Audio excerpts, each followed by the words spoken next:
Because we can't talk about people we know. They might hear this. No one we know listens to this. Except for 2 people, maybe. One of them lives upstairs. She doesn't listen. Yeah, she doesn't listen. She sucks. Are you recording? Yeah, I'm recording. Welcome to RWBYCast. What did I call this before? Not the overview, the...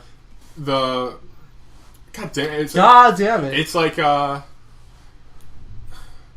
Revelations. Revelations. I'm thinking about Red vs. Blue, goddamn. RWBYCast Recreation. RWBYCast Retribution. Retrospective. Retrospective! That's what it was. 10-year retrospective. Alright, so that's what we're doing. The not bumping the mic edition. Are you fucking kidding me? Seriously? You son of a bitch. Alright, so this week, the last week, we're actually organized. I will cut your hand off. So that was the one thing that a lot of people brought up, is that we were really unorganized. So, yeah.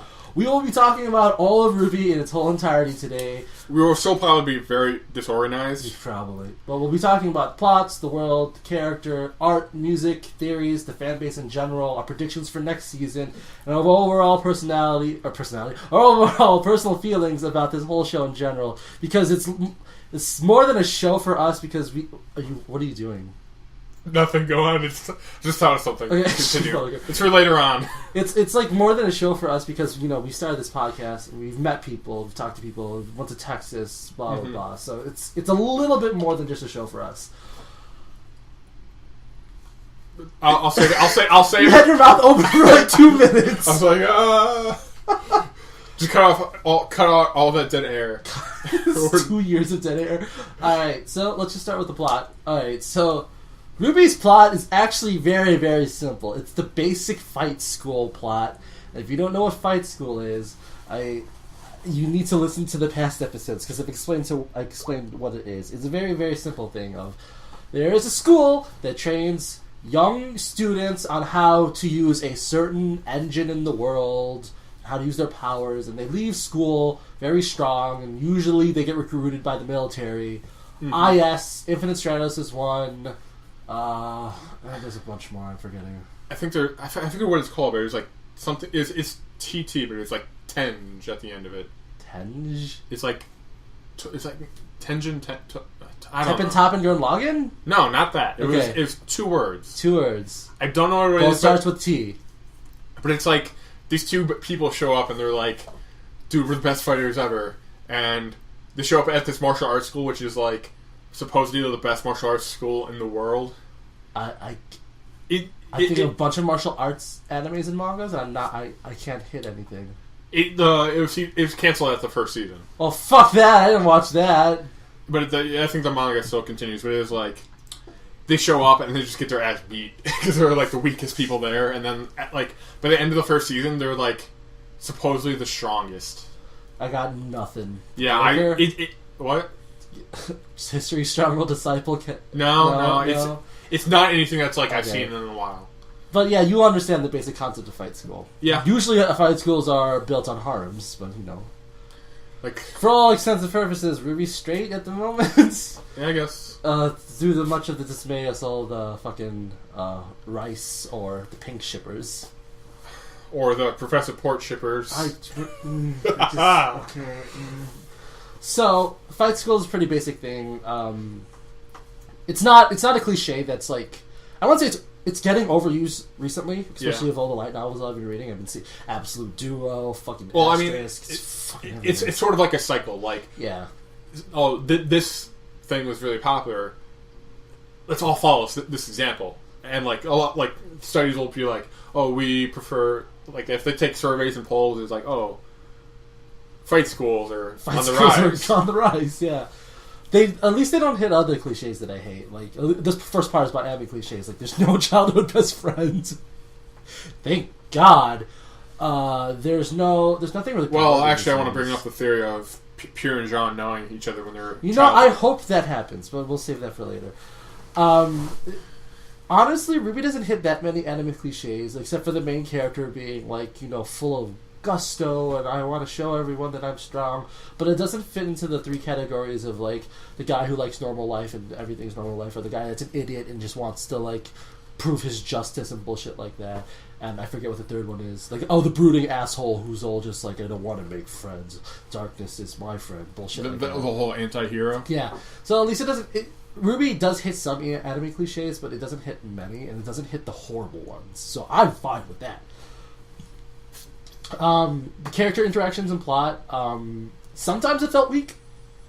Yeah, I will agree with that. Like, let's say, RWBY's and Yang's relationship has been like beaten like a dead horse. It's like Yang is the overbearing sister who's so proud of her little sister, and RWBY is like, Yang, stop it. And it's I don't know how many times Yang fucking hugs RWBY and says, I'm so proud of you, my little sister. It happens like 6 times in the series, and we get it, and we know their relationship. I'm just tired of seeing that because it's starting to make me cringe a little bit. But my anime download is finished. But it's not outside of that. Let's say like Weiss's relationship with RWBY, it flip flops too much. I guess, yeah. I mean, ultimately, she was like angry at RWBY for knocking over her shit and not knowing who she was because she's a super famous princess girl. And then it goes from partners, and then it goes through a mutual building of trust built on that both of them know that they're shit.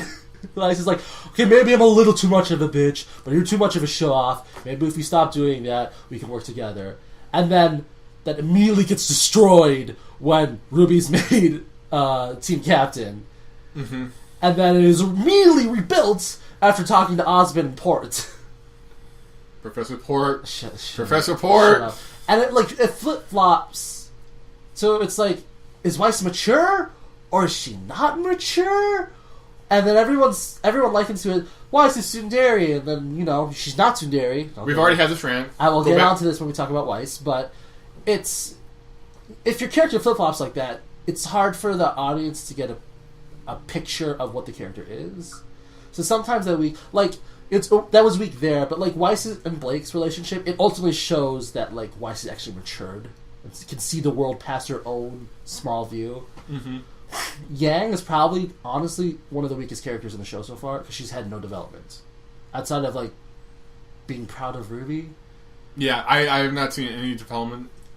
She's sort of like the carefree, doesn't really give 2 shits about anything. Well, except for RWBY. Yeah. And her hair. No, she gives about 5 shits about that. I wonder when they'll explain her Super Saiyan mode.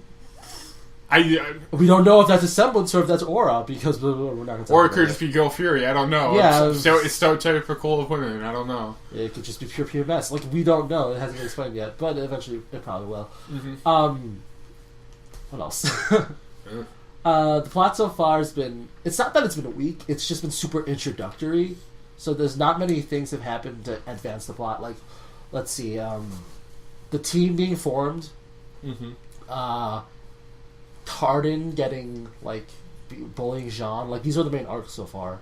And then Blake, and the whole Sun Wukong thing. Like, those were the main, like, arcs.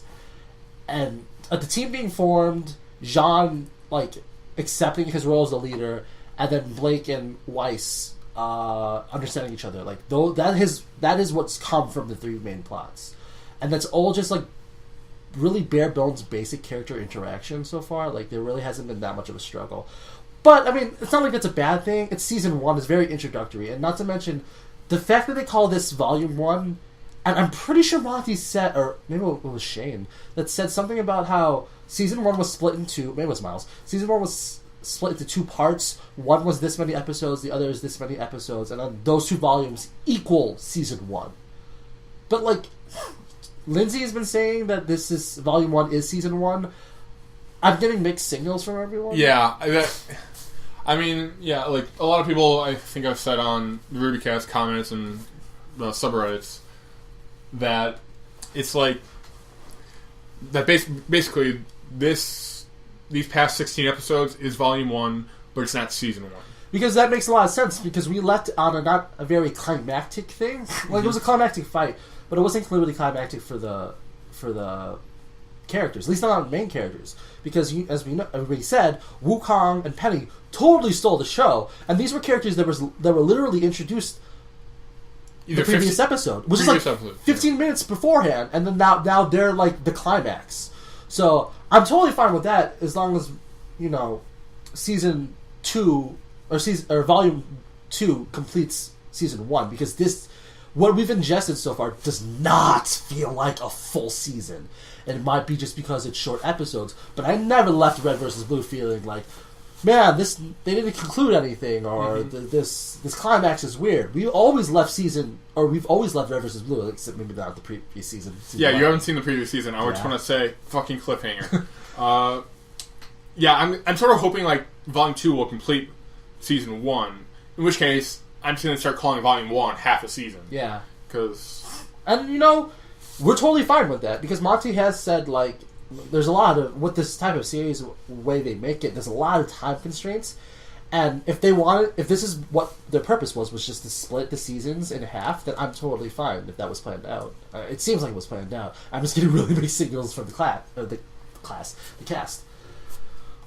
Like, since we're still talking about the plot, I mean, how'd you feel about the climax at the end?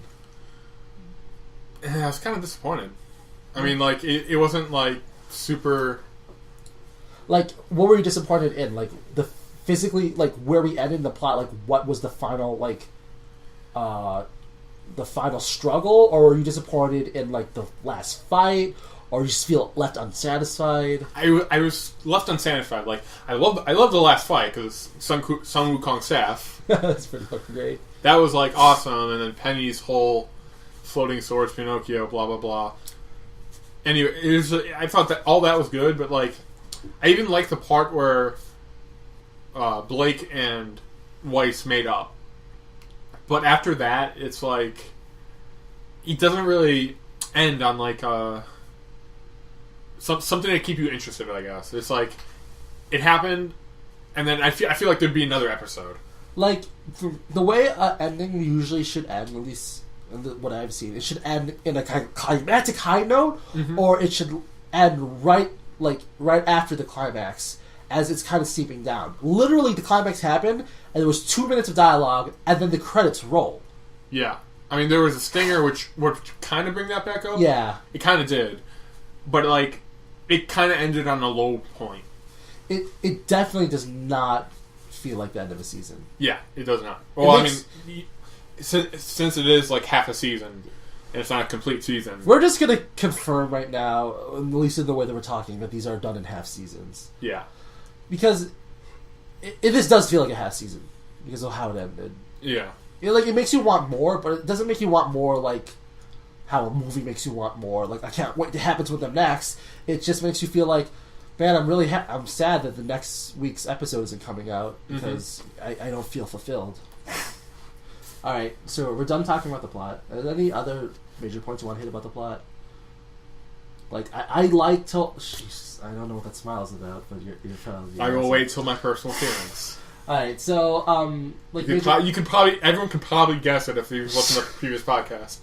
So, like, the major plots about the point, like, I like the whole... well, I guess I could save this for Blake. Yeah, I'll just save it for Blake. Let's talk about the world. Now, if you guys don't know, the whole map of the world is made from a ketchup stain. Yeah, I remember that. I mean, I think they actually have video of that, where he's like, you know what, this is how I'm going to make the map. And he's like, he takes a napkin, he puts ketchup on it, he crumples up the napkin, and then he's just like, he does all this stuff like where he crumples it, he puts it in his pocket, he takes it out of his pocket, he does all this stuff, he opens it up, and then all the ketchup stains, that is the map. Which was amazing, because Monty made the map. Like, he made the map from scratch. I'm like, wow, you're a really good cartographer. I could have never made a map like that, and I have, like, years of, like, computer graphics design. Like, there's no way I could have made it look that good. Like, Monty, it's fucking amazing. I mean, to be clear, that is just, like, the basic outline. He didn't add... He added, like, the mountains and stuff. Yeah. But he, like... As soon as, like, he took that napkin, they were at IHOP, too. I want to go to IHOP, but like... You should go to IHOP later. No, I mean, like I wanted to go to IHOP in Texas. Because I think that's the IHOP that he went to. I doubt Monty and anyone was there. Well, I mean, to make the map. Oh, okay. Just make another for no reason. Yeah, just go there. Like, this is the booth. We gotta make a map. But anyway, it's like...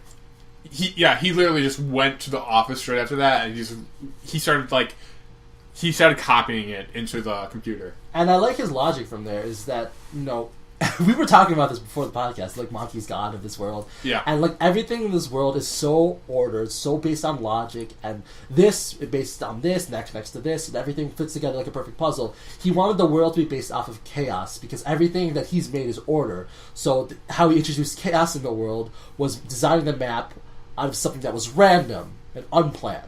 Like the ketchup stain. And I thought that was kind of like artistically beautiful in a kind of lame way, but a kind of way that I think it's cool. Yeah, I can agree with that.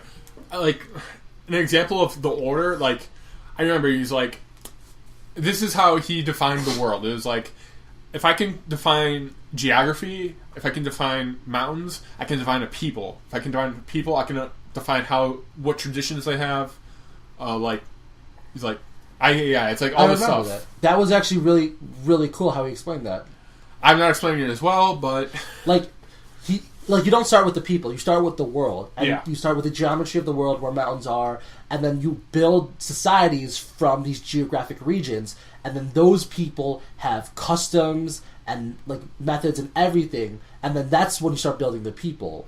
So he built the people from the land rather than make the people base the land off the people, and like, which is a really God way of doing it. Yeah, I mean, like.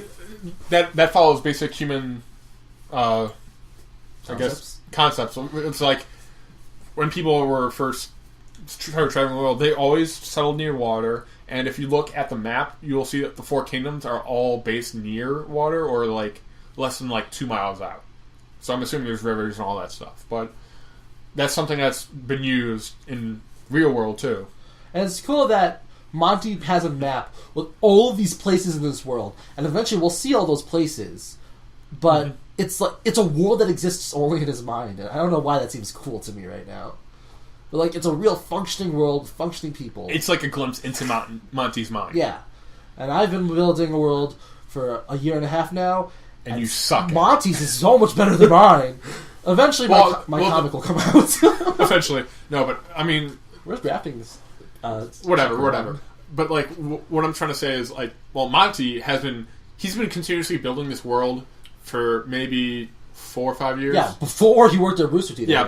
Yeah, before he came up with the characters and the story. He's just been, it's something that he's been thinking on, but he didn't really have the opportunity to make it until Rooster Teeth. And it's so weird how RWBY in itself is kind of one man's fantasy almost. Yeah, I guess it's so weird thinking that, because it's I don't know about you, but making something like that and having delusions in your own head of people that fight and having this world, it's something that a lot of people do. Yeah, I'm not sure if you do it. I do it. It's called daydreaming. Yeah.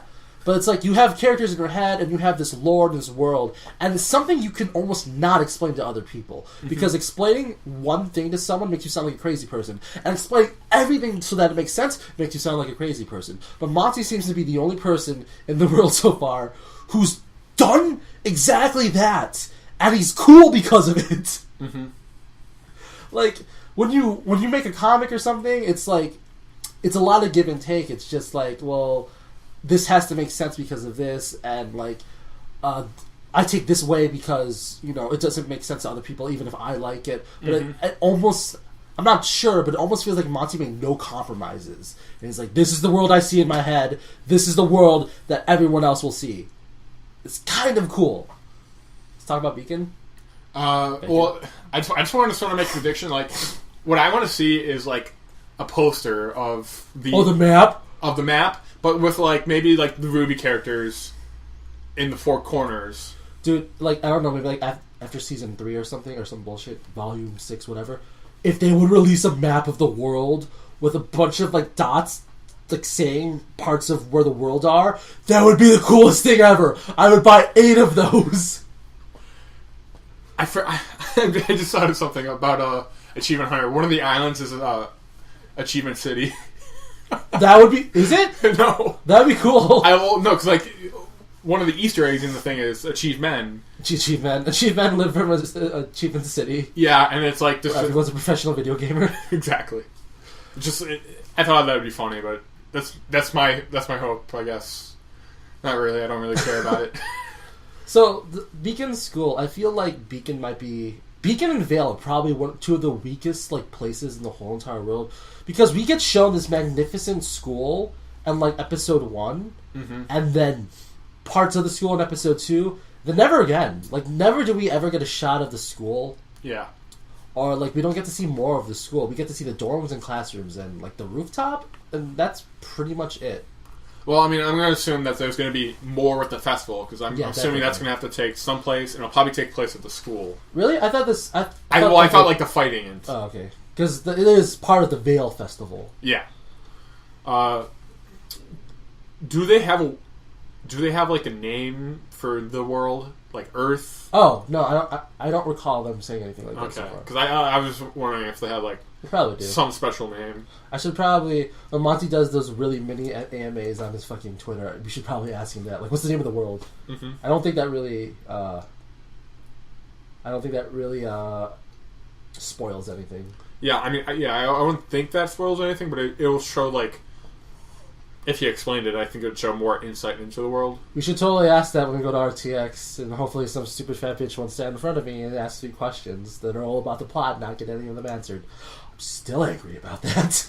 I don't remember that, and I've been to all 3 RWBY games. You were there the third one with me. That was the RWBY art panel, and I went up to ask a question, and there was a bunch of people in front of me, because I sat down there and I was like, I gotta think of a question before I stand up. Thought of a question, stood up, was a little back in the line, so there was like 3 people in front of me. Guy asks a question, leaves. Girl asks 3 separate questions, and again does the whole shtick of, "Hi, my name is blah blah blah. I love blah blah blah blah blah blah blah blah blah blah blah blah blah." Here's my first question. All 3 questions were about the plot, which of course Monty's not going to tell you anything about it. It's like, watch my stupid show, you dumb. Do you want me to tell it to you, or do you want to see it? Yeah, and it's like that is his normal response. I can't believe. You would ask 2 questions and get the same response and then add the 3rd question. The 3rd question was about the moon. That's like, he's going to explain it when he explains it. Like, seriously. Everyone was asking technical questions about the art. I had a question about, like, recycled concepts because, like, Melina and Militia are based off of prototype concepts for Weiss and Ruby. And I was going to ask about, like, how much of the world is, like, blah, blah, blah. Like that. Yeah. And I was so angry because she asked 3 questions, and the dude in front of me was like the guy who asked the last question. So I was the first one to get turned away, and I was angry. Alright. Like, a lot of the places in the world, I feel like the world in the general sense of its, like, engine, like, aura, dust, creatures of Grimm, animals, history, like, all of that's built very, very solidly, but the world itself is built very weakly. Like Vale is the city that we see twice, and Beacon is this magnificent-looking school that we really only see at the outside twice, and we see the dorms and classrooms. Mm-hmm. We go to the Red Forest, and we're there for like a couple of minutes, and that's it. Like these places are beautiful, but we never see like nice shots of them. We never see like any of the like intricate architecture. And I know it's there. Yeah, and that disappoints me a little bit, and I hope that we see more of it later on. Like, I don't know, maybe pull a whole Harry Potter thing and there's, like, secret passageway in Vale. Like, the school feels like it's just a place to advance the plot, rather than being a place with, like, a lot of history and background to it. Because, like Weiss says in, like, episode 2 or something, that, like, this is Beacon. This is one of the most famous and prestigious schools in the whole world. We train warriors here. Like, there's a reason why it's so sought out. I would assume, since it's probably one of those places that, like, is very old, but it still looks pretty new. Well, I guess I can assume it's new, having not seen as much of it. But, like, I'm going to accept this as fact that it's an old school. And old schools have history, and even, like, the statue that, Blake, at the end of the series, and who... Oh, yeah, that statue. We never talk about that statue. Yeah, but it's, like, everything... They look at everything. I guess that represents something with faunas, and I guess like the end of the war or something. See, I don't understand, because Blake is looking at a creature of Grimm as if there's some connection to her and the creature of Grimm, but she's a fauna. And what I've assumed so far in the world, that there's 4 types of creatures: humans, faunas, animals, and creatures of Grimm. And the first 3 have souls, and the creatures of Grimm don't have souls. And that's why there's a clear distinction of what is good and what is evil. Creatures of Grimm are considered evil, and everyone else is considered on the side of light and good. For some reason, I'm sorry, I tried thinking of the logistics of this, but for some reason I thought faunas were the offspring of creatures of Grimm and humans. I was like, what the fuck? See, like, that'd be weird. That is weird. I don't know why I thought that. Because, like, Jean looks at the statue in the opening, and you feel like he feels a sense of, like, duty and, like, living up to tradition and being a hero. Blake looks at the statue and looks at the creature of Grimm like she empathizes with it, but it's like, that is an evil monster. Humans view faunas as evil monsters. Okay, that's true. And I guess that statue doesn't really signify the end of the war, because the end of the war doesn't have to do with creatures of Grimm. The end of the war has to do with faunas. Yeah. And that statue is humans attacking or defeating a creature of Grimm. No. So I thought there was faunas in there. Maybe there is faunas in there, but that maybe it's a statue that... Basically what I want is a RWBY art book with all of the places in the world and elaborate introductions and, like, explanations of what that world is, and I'd buy it. They said they were going to make it. They said they were eventually going to make a book. I mean, Ian Lee, the concept artist director, is she's like, I remember Miles and I think it was Miles or Carrie or both of them saying that every time they got mail from Ian Lee, it was like Christmas, because she'd send all these concept arts, concept pieces, in a book, and it'd be like, that's what they would base most of RWBY off of. I want that book. I want them to make that book. We were actually planning Ocean's 14 right now. We will steal this book. I would love to see that book, because as much as RWBY is about the characters, it's not so much about the world sometimes, and I'm interested in this stupid, crazy world. Alright, so we've talked enough about the plot and the world, I believe. We're already half an hour in-ish. Okay, well... You want to talk about start the longest part of this thing? Well, actually, I want to... I see you have, like, Red Forest and all that stuff. Yeah. So there's apparently... We were talking about this earlier, but... with the TV tropes thing... Yeah. About how... Oh, by the way, Monty went on to the TV Tropes website, and he confirmed or denied a bunch of theories. Yeah, I haven't looked at all of them, but, like...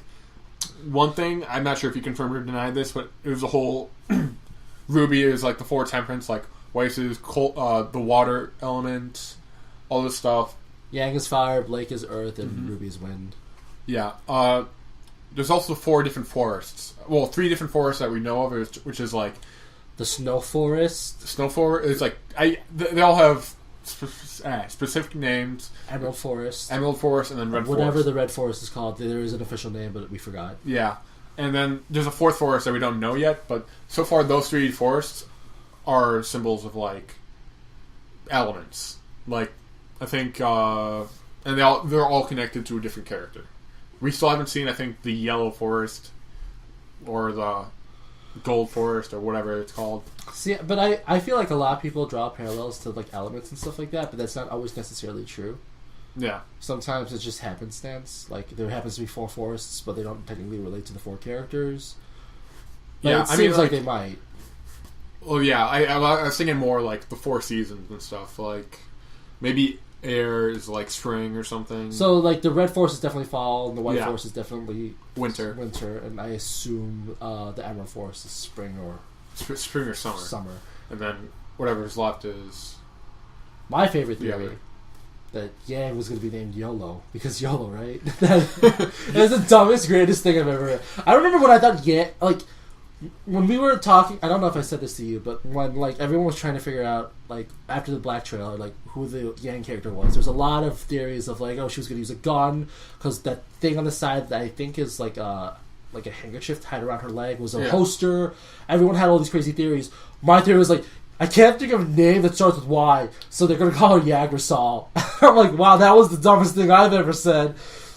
I think we learned pretty early on that her name is Yang, because Monty released a screenshot, and it was a wireframe model of Yang, so of course we couldn't see anything, but it did say Yang in the fucking And on the file type. I think he actually went back and deleted that tweet. Yeah. No, Monty's done it several times where he'll upload an accidental spoiler for RWBY and then delete it. But I've caught him several times. Like this one time, I think it was during E3, and he tweeted a picture of everyone at sitting around his whole team. Yeah. Like watching television. I think I remember this. And on the thing was a bunch of concept art. There was a corkboard filled with character concept art. And I had the thing open in one of my tabs, and I wasn't really looking at it because I wanted to look at it later. And then I go back, and I didn't click on my tab. I just clicked on Monty's tweet, and it said this tweet does not exist. And I saw his previous tweets, and it was the same picture but cropped. And I'm like, I have this picture. No one has this picture.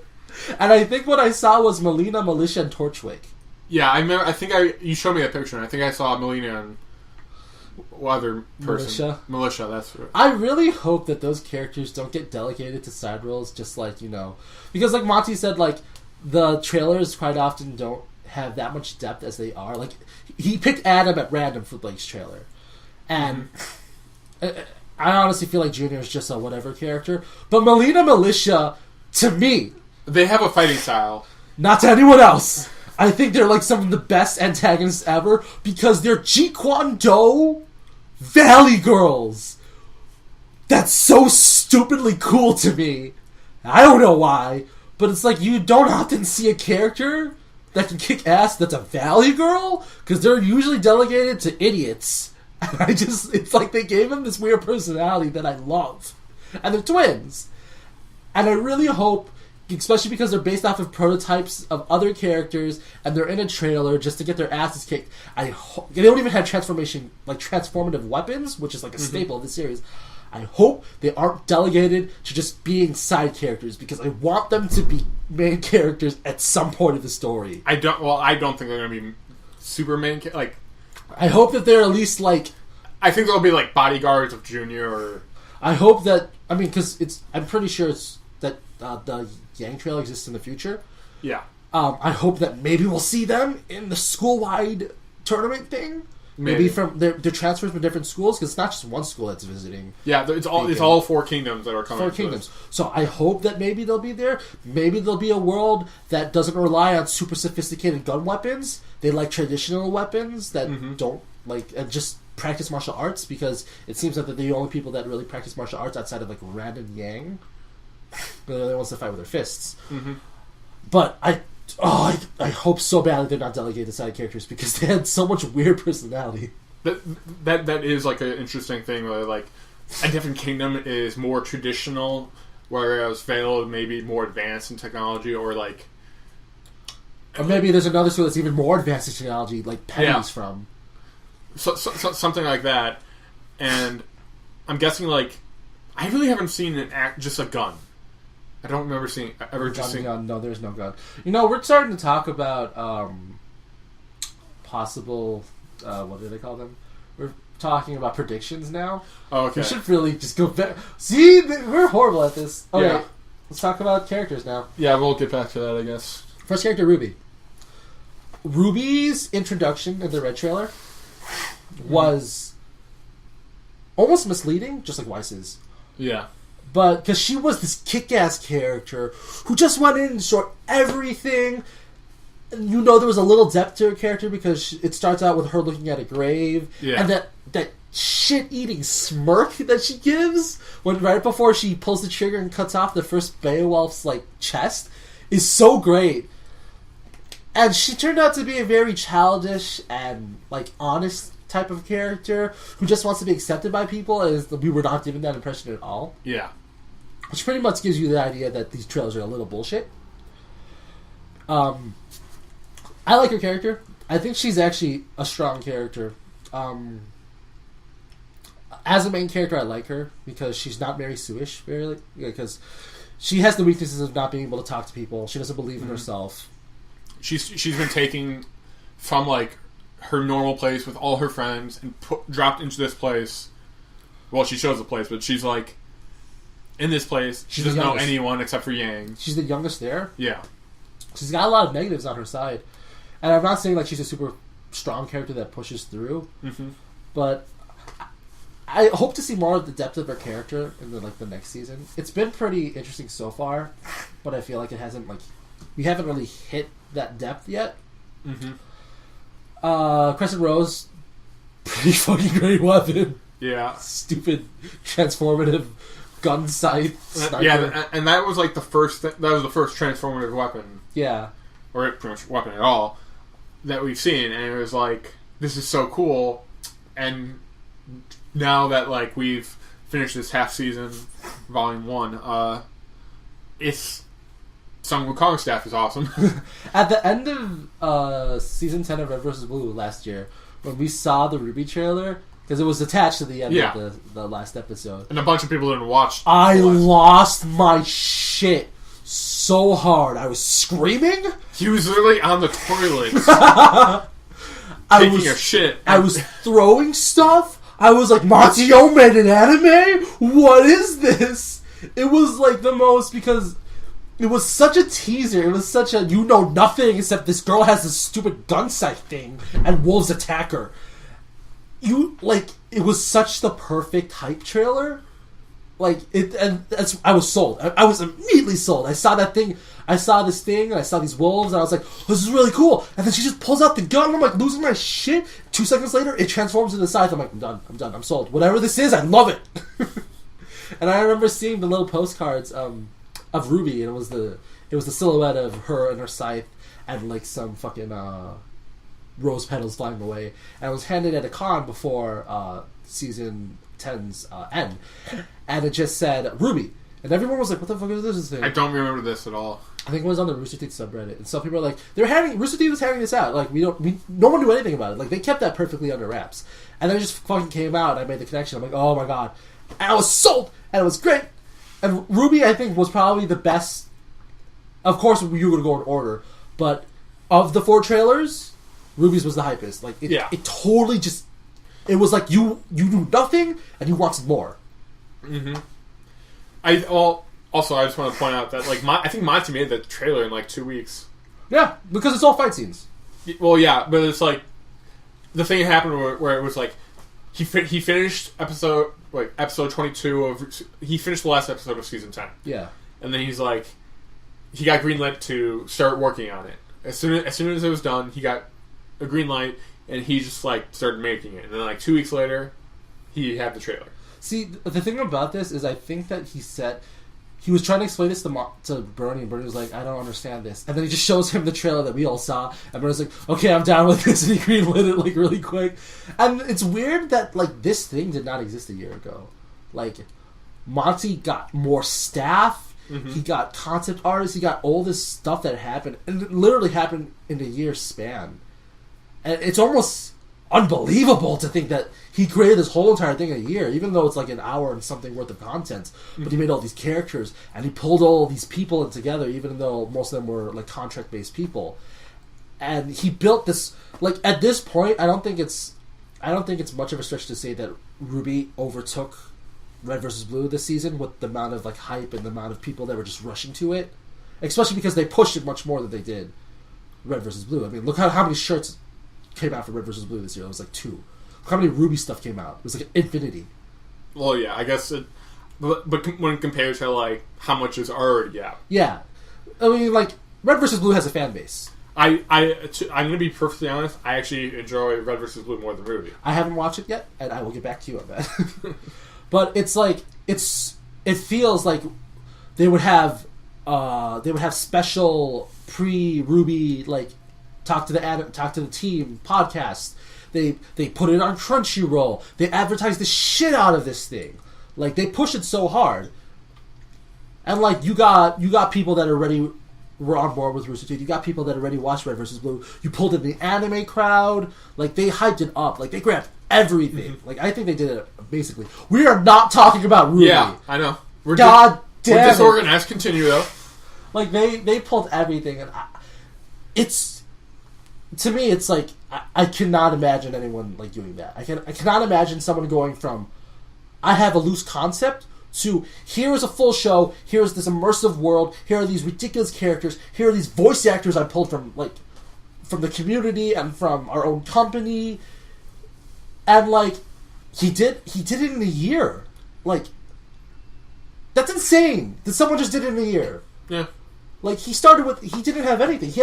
I'm pretty sure all he had was the concept art and the first trailer at the end of season 10. And we're at the end of season 11 right now, so it was basically a year. Mm-hmm. It's fucking messed up. Let's move on to the next character. Weiss. Weiss completely flipped everyone's fucking opinions. Because everyone thought she was going to be this, like, longing, like, sad, white-haired princess girl. And then episode 2 comes, and she's a total bitch. Weiss Bitchface McGee. Weiss Bitchface McGee. And I remember the shitstorm that happened after that. Everyone... It's weird to say that they were angry, but they were angry because she definitely did not hit anyone's perceptions of her. And I think that's a good thing. Because, we'll talk about this later, but fucking Tumblrs. But I remember Miles posted this picture of, like, this was Weiss before that episode. And she was a prim and proper princess. She was sitting on a throne. She was it was like really good art. Yeah. And then the next picture was Weiss being a bitch yelling. It was like in this really crappy photo. It was fucking hilarious. It was like either something like I could have drawn or a 6-year-old could have drawn. Wow, that's really mean. I couldn't have drawn that, but I don't have good artistic ability. What I'm saying is, we both suck at drawing. Yeah, we do. She's obviously the character that had the most character development of the season. Much of the plots are based around her. Well, it was. I think she reacted the most to everything. Well, at first she felt like she was the character that was put in to create some type of angst within the group. Or, like tension. She definitely did that. Yeah. She fought with Ruby all the time in the beginning, and then she fought with Blake at the end. Mm-hmm. If it wasn't for her flip-floppiness, she'd be a much stronger character. Because she's the type of character that has these strong opinions, and then someone says, no! And then she doesn't have these strong opinions anymore. Or they just change outright. Yeah, and she's very indecisive. Definitely. And I think that's more of, like... She didn't, like, later on in the series, you find out that her mother died, I think. I think so. Because of, like, the War on Farms or the White Fang. Yeah. And she doesn't have any siblings. And, I thought, like, it was like she didn't have anyone to really talk to. Because her father was probably, like, constantly working, trying to protect the family. So she was mostly alone in her childhood, except for, like, tutors who were all probably older than her. And she probably hasn't had many friends. Yeah, she probably didn't have, like, many friends her own age, except for, like, school. And I guess that's because, like... And that sort of shows, like, she doesn't have anyone to talk to. So she forms these opinions by herself, and she's not really used to people telling her no. Mm-hmm. I mean, like her tutors would say, like, no, or, like... But, like, just if, like, she had factual information wrong. It's like, they don't really care. I don't know. She said this really cryptic thing in, like, halfway through this season about, I'm not perfect, at least not yet. Yeah. So I'm pretty sure that alludes to perfectionist complex. I guess, yeah, I can see that. Something like that, that she wants to be perfect. It's kind of a weird thing because she states that she realizes that she isn't perfect. Mm-hmm. But that she alludes that she's trying to get there. And I doubt that this is something that she put on herself. This is something probably put on through her family, that she has to be perfect. That's why they sent her to the best school, wherever, to fight, despite the fact that she's a rich girl. She's not really a princess, she's an heiress to a company. Yeah. But, I don't know. We don't know much about her family yet, despite the fact that we just know her family's history. Yeah. Once her family comes into play, I believe her character will become much more concrete. Mm-hmm. You want to go to this character, or should we skip it and save it for the end? Because I'm going to talk a long time about that. You know what? You can talk about it. I can leave. Okay, so I'm going to sit here for a while and talk about Blake Belladonna, the best character in the show. I can disagree with that. Okay, so Blake's character, of the 4 trailers, it seems that the first trailer was to build the hype. Second trailer was to introduce the depth of the characters. Third trailer was to introduce the relationships of the characters. And the fourth trailer was to introduce the story of the world. Blake's was the relationships of the character. Also, she was the first character to talk on screen. Just to point out, shitty voice acting. You remember that? I said it was half decent voice acting. Adam was shitty voice acting. Oh yeah. I'll set the charges. it was so obvious that this dude was trying to do a voice. And now that I've gone back, they've actually changed. I think the voice acting of the trailers. Oh really? I thought they got better. It's the voice acting for most of the trailers were bad, which is weird because they were saying that a lot of the trailers were voiced at the same time that they recorded the episodes. So theoretically, they should sound exactly the same. But Ruby sounded like ass. Yeah. In Yang's trailer, but they're like, Lindsay has been saying like, yeah, I recorded the trailer at the same time I recorded episode 1. In episode 1, she sounds perfectly fine. I don't know. I mean, maybe it's just that. I think they like redid some of the episodes because like they said like we've taken your advice on the voice acting and we've made it better. Okay. Because, like, Ruby had, like, a total high-pitched anime voice in fucking Yang's trailer. It was like, Yang, is that you? And I'm like, wow, your voice is way too high-pitched. I mean, they could have added, like, filters to it yeah. and stuff. Alright, so Blake, I think everyone knows that she's my favorite character, and I'll explain why. It's because she was the one character in the whole entire show that had an air of mystery around her. She did not, like, outright have what I just want to point out that my favorite character is not on the list of characters that we're talking about because you have nothing to say about him. What do you have to say? Worship. Exactly.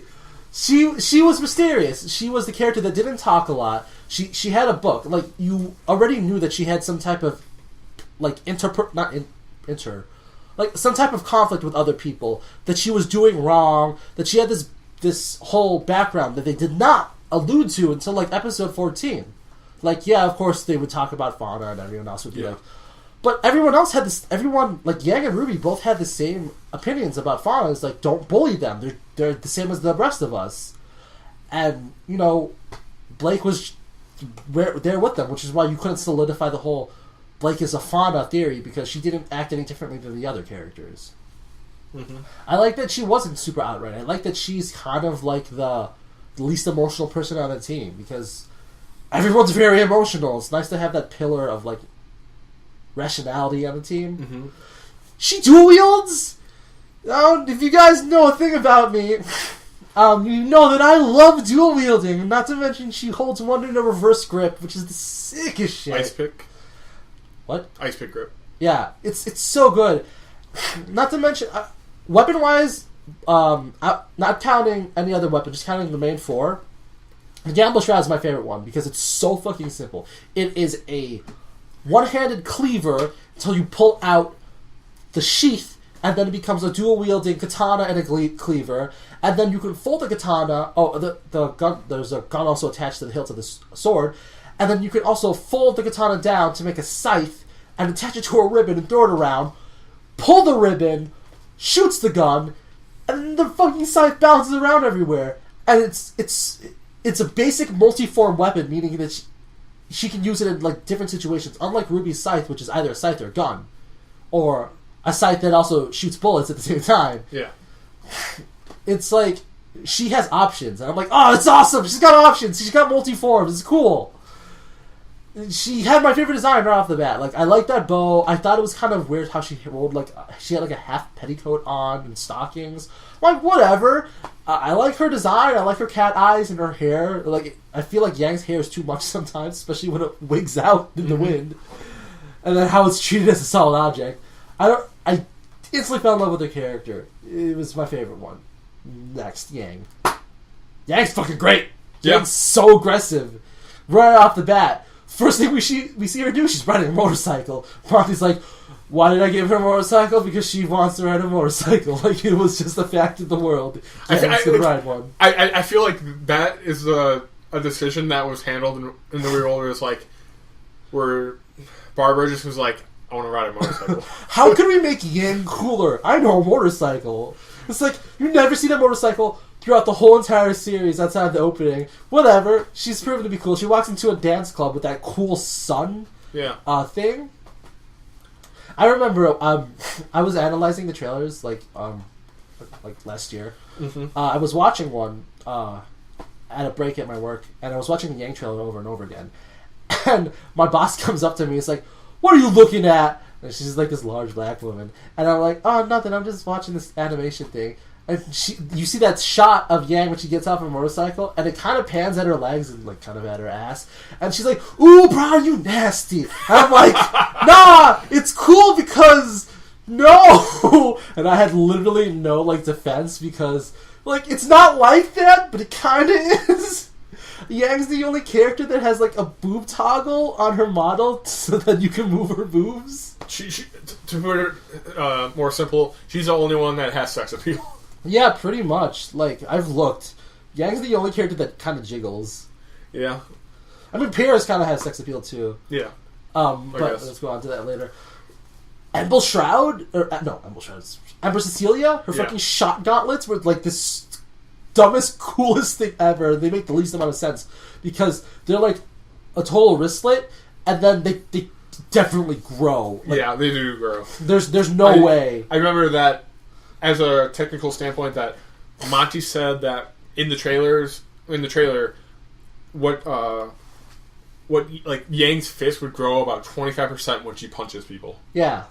And I just wanted to say that. It's the illusion that her punches are stronger because her fist gets bigger. It's like there's no equivalent exchange there. Like this thing starts out as like a bulky wristlet, and there's no way it grows to a. I'm not talking to you right now. There's no way that it grows to that giant shotgun gauntlet with conservation of mass. Like Ruby's scythe makes sense. I've seen a fully working model of it, not working, but a fully foldable model of it. Yeah, this is fucking bullshit. It's great. That trailer, like, it was like I think it was like one of the best like end trailers because it was like it had fighting with other humans. It was fighting with other humans. It was funny. Mm-hmm. Definitely showed like Yang's personality very well. It like alluded to the type of comedy they would have in the show. Like, I think it was definitely the best thing to do. Mm-hmm. Like that, they really had another choice. Junior was fucking funny. Jack. I love the fact that Gavin was supposed to voice Junior first, and then he was supposed to. One of his lines was when he was getting his nuts grabbed. I was like, "Oh, you gotta stop being horrible now." I'm like, that's the dumbest thing ever. But Yang as a character, again, I've said this earlier. She's easily the weakest of the characters, at least of the main four so far, just because she's had no character development. Yeah, I mean, being proud. I don't really remember her ever actually fighting. Except for, like, the bears and stuff. She fought a bear. She fought the Nevermore. I mean, that was really cool when she was punching bullets into the Nevermore's mouth. Yeah. I think that's pretty much it. Yeah. There really wasn't that much fighting in this season. Mm-hmm. I mean, there was the 3 fights, which is Episode 1, Torchwick and Roman and Glenda and Cinder. Episode 2, 3, 4... Episode 8 was the next major, huge fight. She beat up 2 bears... Then there was the big Nevermore fight and Scorpion fight. Yeah. That was episode 8, and then there's a little bit of sparring with Jean and Cardin. Yeah, but there's the bear fight, which really wasn't that much. Yeah. It wasn't there to be a fight scene, it was there to be like a personal growth scene. Yeah, there's really 2 to 3 major fight scenes. That was episode 1, 8, and 16. Yeah. Which is good, because I was hoping it wasn't going to be a show all about super sick fighting. I was really... I wanted it to be more of... I mean, Dead Fantasy 2 is still my favorite thing that Monty's ever made. But that's okay. It's highly because of a technical standpoint. Like, his set pieces are so fucking amazing. Fighting while going up a temple, fighting while falling down the side, fighting on falling debris, fighting in a lava lake, fighting in a tornado. Those are so cool set pieces. I wish Monty did kind of that in this season. Like, I do feel that I'm totally off topic. Should I keep going? Just keep going, I guess. So... Try to wrap up in the next 3 minutes. So, the set pieces are always what I thought Monty's like greatest strengths were. Like, it was fucking amazing when he would do fights that were just not on basic ground. Like, most of his fights in Red vs. Blue were on solid ground. Like, 2 guys fighting each other. But, like, the fight at the end of season... 8 or 8? 8, yeah, 8. When the cliffside falls down and they're fighting with the debris falling. My favorite scene of that season, in the opening of season 10, when they're fighting in 0G. Yeah, fucking great fight scene. The in season, is it end of season 10? Where they're fighting on the highway? Or is that season 9? I believe that is season 9. Season 9, where they're fighting on the highway, where they're fighting when falling down the building basically on top of one falling object. Yeah, it's like, season 9. All of those are such good fights because they're just not on basic ground. Like, Monty's use of, like, dynamic, ground is so cool. Which is definitely why I like what is it called? Dead Fantasy? Episode 2, because of all the set pieces. Like, Dead Fantasy 1 didn't have many set pieces. Dead Fantasy 3 was on a train or something. Dead Fantasy 4, I believe 4, was on a field where Yuno was just fighting a bunch of those ninjas. I don't know much about the Dead or Alive series. Mm-hmm. Like, oh, but shit, like... So that's what I hope to see more of. Yeah. Not fighting on solid ground. Yeah, you want to see more interesting settings. Yeah, set piece. Oh god, the set pieces are so good. What else do we have to say about Yang? She's definitely has the most sex appeal of the main 4 characters. When she fights, once her hair gets you don't know anything about that. Yeah, we don't know anything about that. I hope they explain that soon. Super Saiyan Yang. Is it inner dust? Is it aura?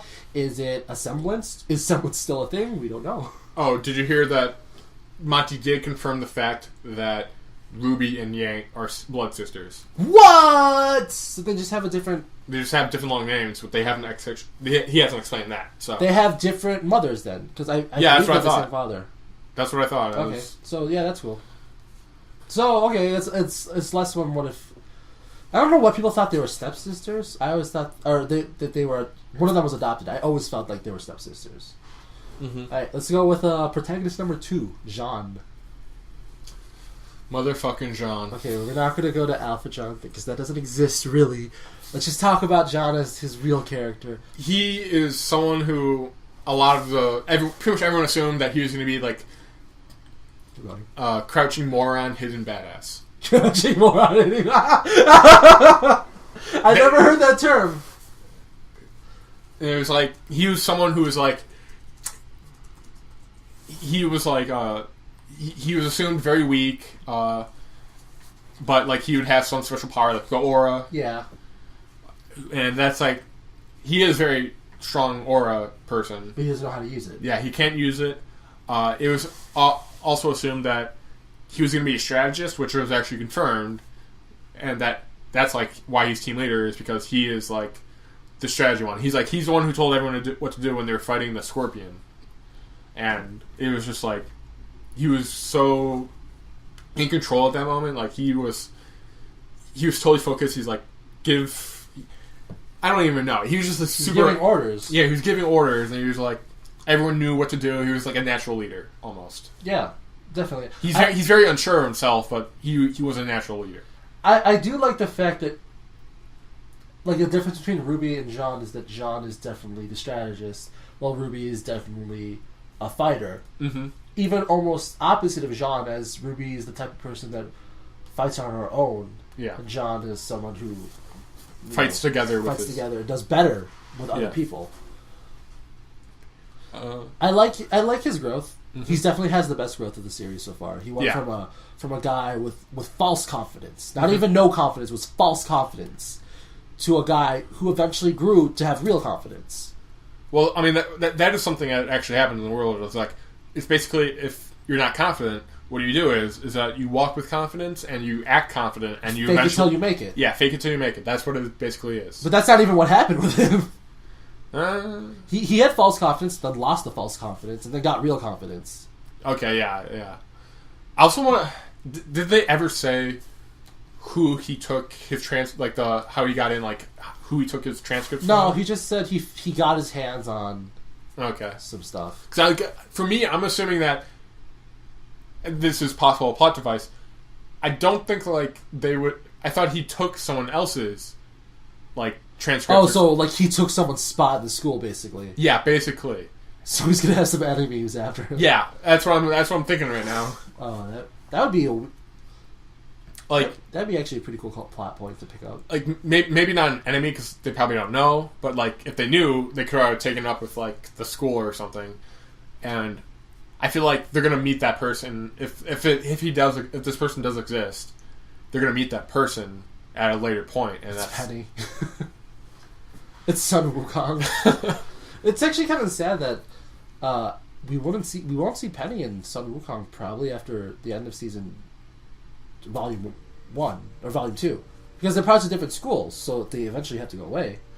Yeah, eventually, but I think like maybe they will meet up in later volumes. Hopefully, the world is built up in a way that it kind of alludes to eventual travel, eventual journey. It's kind of like the whole Korra and Avatar thing that people have been talking about. Like, Last Airbender was a journey, and how it was great because you met new people and things happened, and how Korra's based in one city and nothing happens because you don't meet new people because you're in one place the whole entire time. And I feel like Journey is much better for this type of story. Yeah. Anything else to say about Jean? I love the fact that he's got the most basic weapon set in the whole entire cast. And I was really hoping that he was going to be able to kick ass because I wanted to see how Monty would handle.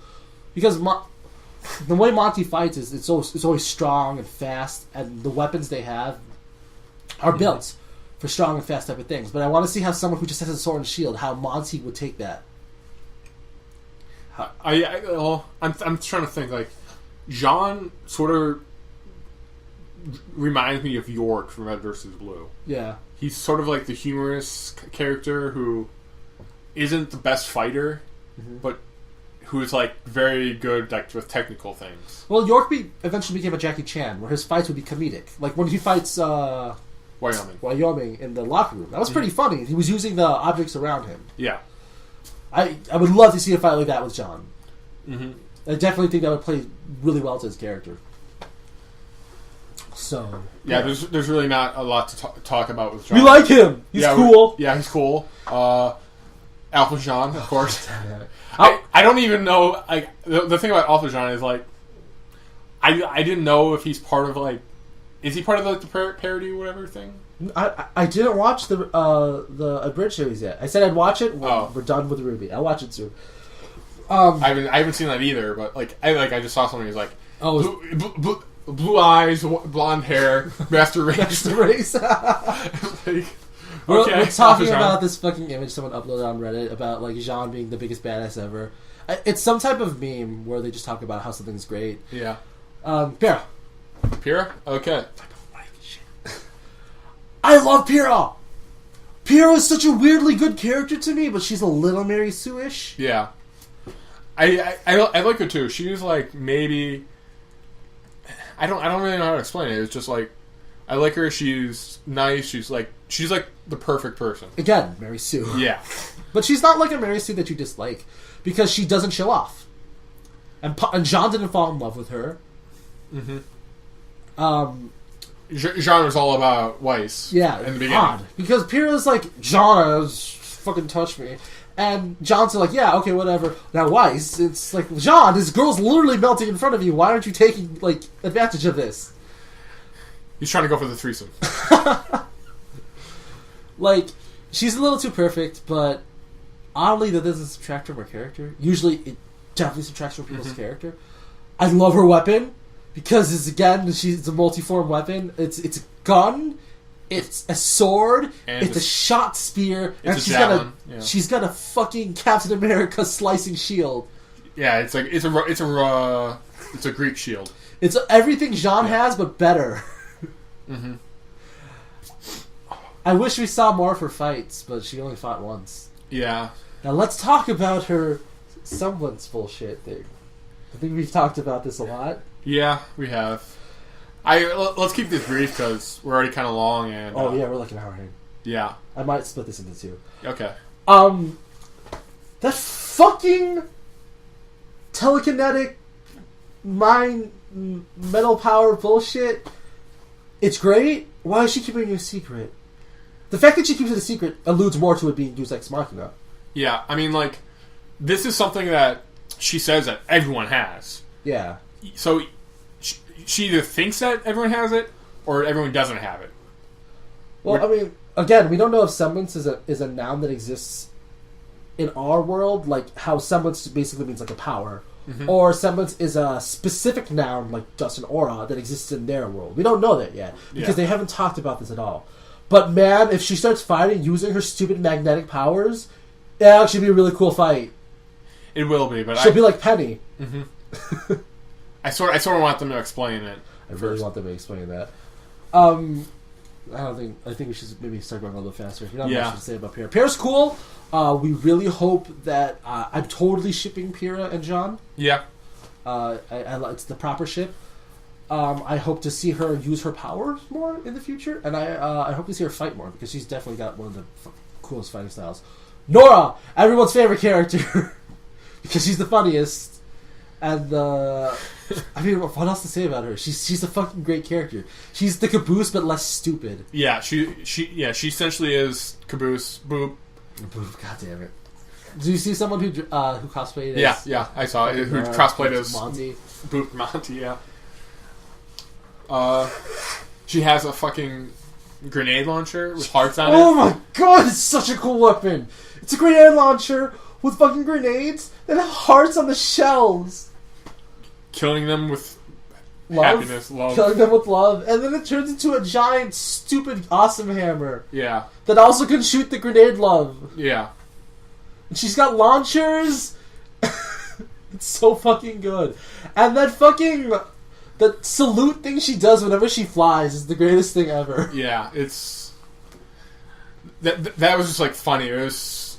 I just love that part. Anyone that can... Like, Team Juniper, like, has such a funny, like, fight with the Scorpion, the Deathstalker, compared to, like, Team Ruby's, whose fight was super serious and, like, not boring, but, like, definitely not funny.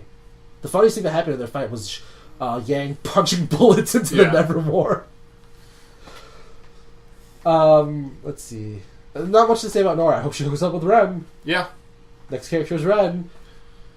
Okay, so Ren. Remember when I say that Yang has the least character development in the whole series? I think Ren has the least character development in the whole entire series. Yeah, but I'm more accepting of Ren not having character development because he is not a super main character. He's not in the title. He's a foil. He's Nora's foil. He's there to balance out Nora. And now, he's obviously Monty. Monty voices him. And he kind of looks like Monty, but in a way that a lot of the main characters tend to kind of look like their voice actor counterparts. Yeah. Now, I have a bone to pick with some person that I heard say that that Ren is a horrible character, and he is a Mary Sue self-insert to the series. What I have to say about that is, obviously Ozpin is Monty. Second of all, who the fuck cares? He's such a non-main character that who the hell cares that he was introduced? And he's not a Mary Sue. He got knocked out in the fucking Deathstalker fight. Yeah. Also, he's really cool because he can do aura martial arts. That snake fight was sick. I also want to bring up the fact that, I mean, earlier we said, it was kind of a prediction part, but like that kingdoms have different traditional thing. I think like with the whole who are you referring to is like Malish and wait, what? The Jeet Kune Do people. Oh, Melissa and Militia. I think those two and Ren are from the same kingdom, but Ren transferred, or well, they technically they moved, I guess, to a different place, and that's where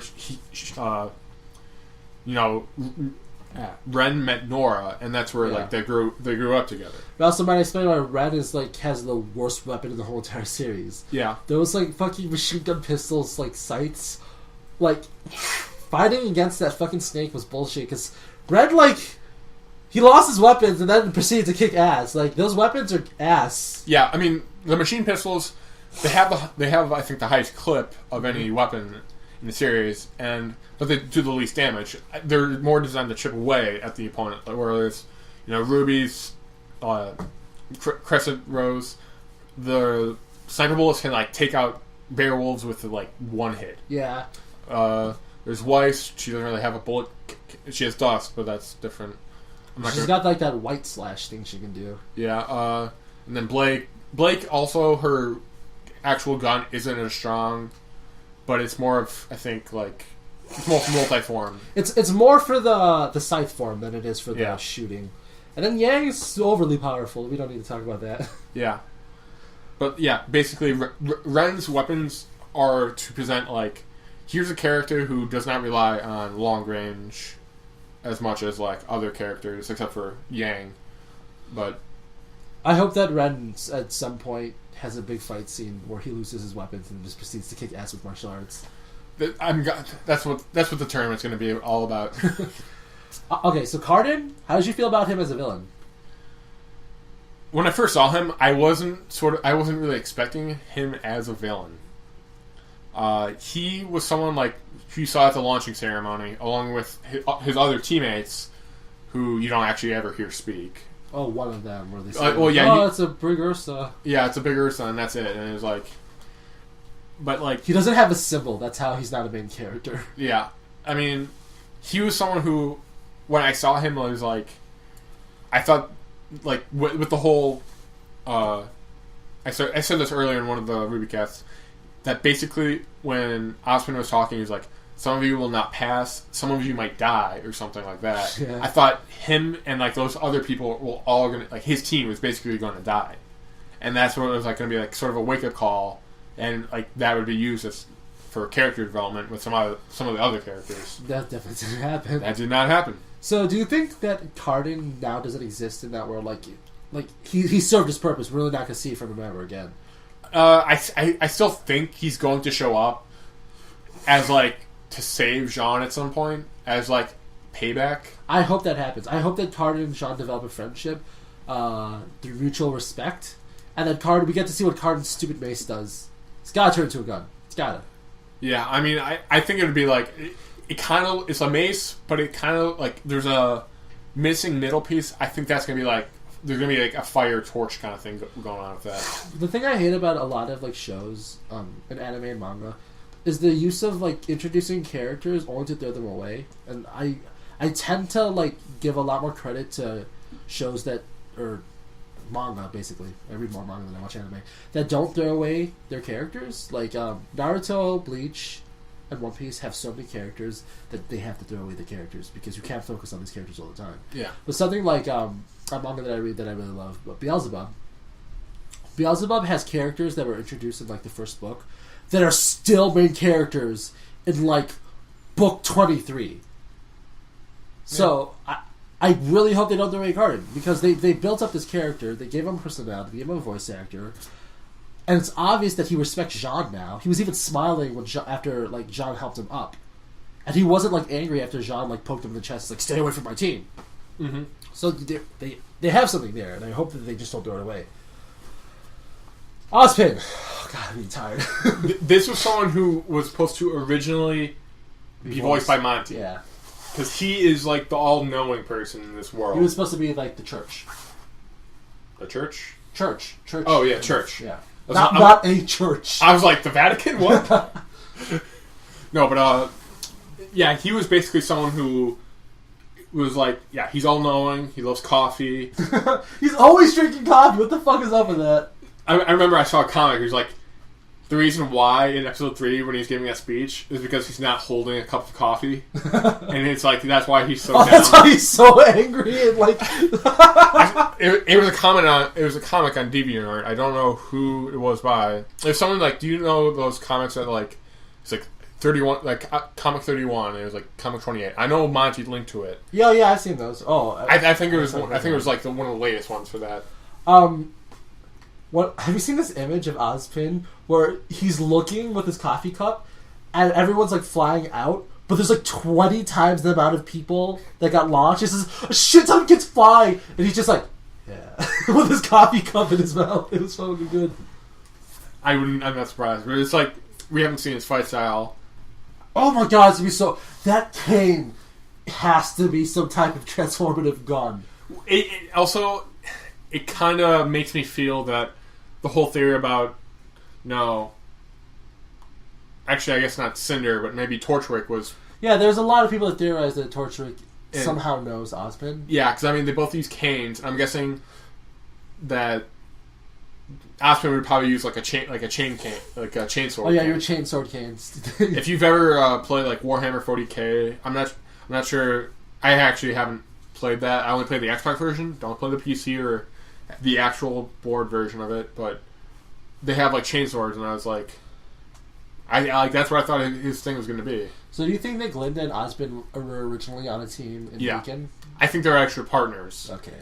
That was another thing. I when I was thinking about it, like I know the whole Team RWBY thing, but it was like they say like the first person you make eye contact with is your partner, and I was like, so you can like a lot of people are like, I thought I was valid. Like I knew that they're going to form a team eventually, but like, you know that these four people are going to group up, but they don't make eye contact with you. You can't make eye contact with three people at the same time. Oh, so you didn't understand how they were gonna form a team? Yeah, they don't really explain that either. It's just like, oh yeah, we're putting you in teams of 4, and like it kind of makes better sense since like episode 8, they're all fighting together, and like there's a team of 4 here and a team of 4 here. I'm like, if there's like a team of 2, I guess they get put on another team of 2. But like they don't know each other, they haven't like bonded or anything like that. I still have 3 years of school or something. Yeah, I guess. But Glinda, she kind of just served the purpose to explain like the difference between. It was the theming was like this is what Ruby is. She can't even damage Cinder. Yeah. Here's Glinda, who's gone through the whole Huntress training. Mm-hmm. She's able to take down the whole entire ship. She's able to hold her own against Glinda, or against Cinder. Outside of that, she's just a basic teacher character. Mm-hmm. It was I'm trying to think. Like, I think my old theory was that Cinder, Torchwick, Ozpin, and Glinda were on the team. Well, kind of like excluding Torchwick, like Cinder, Glinda, and Ozpin were on a team. Cinder killed maybe the fourth team anymore, and that's where they have like a split. And is that your theory or is that a fan theory? That was my fan theory at first, and like I also saw some theories surrounding that, and it sort of like grew from that. So a lot of people have these theories, but is there actually like some reasoning based on this? Because it just feels like they're adults, they must know each other because there are no other adults in this world. It's kind of that. I know it's kind of stupid, but there's like, I mean, there's more evidence to support that Port was on the same team as Ozpin because he's like, I trust Ozpin with my life. Like he's never let me stay before. Yeah, I know. When I first met Professor Port, obviously worshipped him, but also, like when I saw that thing, I was like, I'm guessing they might have been on the same team, and maybe Cinder didn't kill the third teammate, and I don't know. I was like, it's something that I'm gonna find. I hope to find out. I hope that Beacon gets attacked in season or volume 2, so we get to see all the teachers fight. Oh, I need to sick of shit. I just want to see Professor Port. That's all. Professor Port and the Bartholomew Oblak. Oblak, okay. Joel. Yeah, Joel. I was going to say Joel, but I wanted to say his name. Torchwick. Torchwick. Torchwick's, like, even though he's the only villain really in the series so far, I mean, Cinder was there, but she didn't serve much of a purpose. Mm-hmm. Torchwick is so cool! He's the suave, debonair, always has the correct thing to say villain that I love. And even though he's kind of a middleman lackey-ish type of guy right now... Yeah. He's like the gateway to the bigger problems. Yeah, he's the mid-boss. But he definitely... Like, he was fighting Blake and Wukong at the same time. And even with Wukong's stupidly great nunchuck lever-action pistols... Or whatever. He was blocking it basically what essentially equates to a pole. Mm-hmm. He was using a pole of iron to fucking block gunshots in an Eskrima stance, and it was fucking great. I love it. Yeah, it's a shame that he really only appears like twice. There's that one part where he's like stupid cops. Yeah. But like he really only appears twice in the which is nice because it shows that the show's more about the character interactions than their overall plot, which is usually the mark of the show. He's the one who's basically in charge of the joint task force between the White Fang and whatever Torchwick is. Yeah. And I guess like he's the one who's basically robbing all the dust things. Also, bring up the whole... we talked about this last episode with the whole leash and whatnot. Yes, something's gonna happen. Yeah, we don't really know, but kind of skip that, I guess. Wukong? Wukong.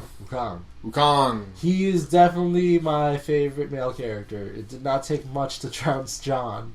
Yeah. But, I mean, come on. He's voiced by Michael. That's already like a plus 10. Yeah. He's this open shirt fucking Final Fantasy looking monkey guy who fights with a sick ass staff. And he's not a pussy. He's a total straight cool guy. Yeah. He's got the best weapon. He's definitely got the best weapon. He's definitely got the best weapon. It's the coolest thing ever. He's based off Chinese mythology. This is so cool. Yeah, he's based off of the Monkey King, who is someone. Monkey King is basically someone who has been not really based off. People have based a lot of characters are based off the Monkey King. Goku, Son Goku. I think not Yang.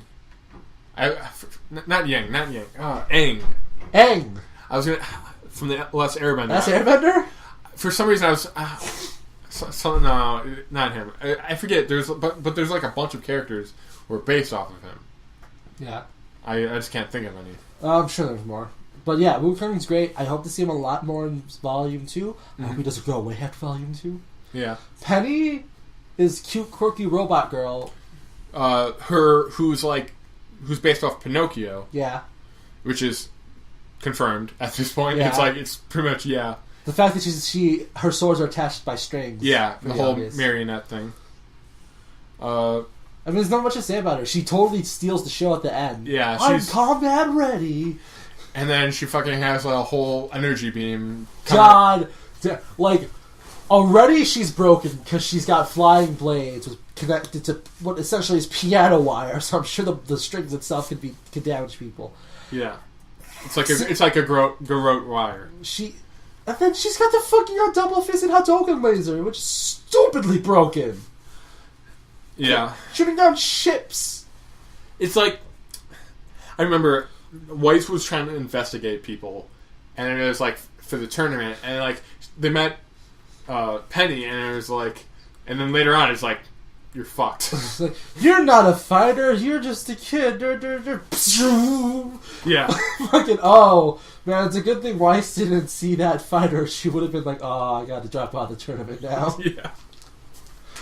Alright, so, oh god, we've gone through so much. Okay, we're done with the characters. Just got with the art. Now time for the other 3/4 of it. Oh god. Art! I am not... Okay, I guess the whole 2D, 3D style. I like it. Yeah, I mean, I know they're using it to actually cut down the production, or the budget or whatever. It's unique. Yeah. It's definitely one of the most unique art styles I've ever seen. Mm-hmm. People call it cell shading, but it's not true cell shading if you know what cell shading is. Yeah. It definitely does kind of look like that, but I'm sure that's not what Monty was going for. Yeah, I think he's... I know he said that he's not going for cell shading. He isn't intended as cell shading, but... It's just some settings on his computer. Yeah. The character definitely, this particular season in anime, you've seen a shit ton of 3D thrown in there, because obviously sometimes 3D is much easier than hand animating frames. Yeah. The fact is that Monty's animations look better than most of the 3D things I've seen in anime so far. Mm. Because it has this style to it. And it's its own style. It's not like in other shows where the 3D has to conform to the anime style. It's just everything looks like this in that world. And I like it. It's unique. It kind of speaks to Monty as a person. Mm-hmm. You know what he said before, that why doesn't Ruby's cape? Why does sometimes Ruby's cape clip through the weapon? Why does why isn't Yang's hair individual strands of hair like in Disney Pixar? Why is it when she grabs her hair in episode 3? Why is she grabbing it like it's a full one object? As Monty said, it's would you rather have he likes things where they're not perfect but they just come out fast Mm-hmm. And I like that mentality because it's a mentality that doesn't exist in anywhere else. Everyone else is just it's got to be perfect. It comes out when it's perfect. That's it. Monty's why does it have to be perfect? It can have a couple glitches. If it comes out twice as fast, who cares? Mm-hmm. There's a I forget. It's something like the productivity chart or something, but it's something can either be good, fast, or cheap, and it is pick 2. Then fast. So I assume that RWBY is horribly expensive. Yeah, I mean, like, the whole reason they're having... Well, I guess also Monty's style is different, but, like, the reason why it's not 2D or anything like that is because of budget. Is, like, the whole budget thing. Because it's, like you said, like, hand animating things takes much longer and it's much more expensive. Mm-hmm. And it's, like, if they had a bigger budget, they could possibly make it... Possibly. Yeah. But, like, I like the art style. Yeah, the art style is definitely... It's different, it's new to me, and I mean, it still looks good. Even Japan likes it. Japan, the king of anime, was like... No, not the king, the only place where anime exists. They were, like, saying, like, how great and unique his art style was, how the fight scenes were great. It's like... This is something that's obviously based off of their culture, and if they can accept it, then you're doing it right. Yeah.